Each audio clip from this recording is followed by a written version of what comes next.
Hey everyone, today we're gonna see how to activate ChatGPT voice feature.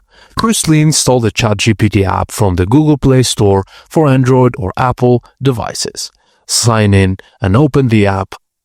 Then, open ChatGPT app and navigate to the chat interface. Look for the newly added headphone icon, which is located in the right of the chat box. Tap the headphone icon and follow the on-screen instructions to finalize the setup for voice interactions.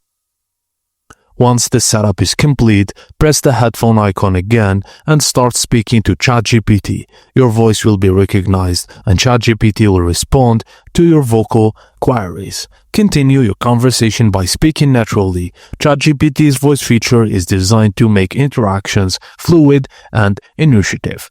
And that's it, guys. Thank you for watching, and please don't forget to like and subscribe for more.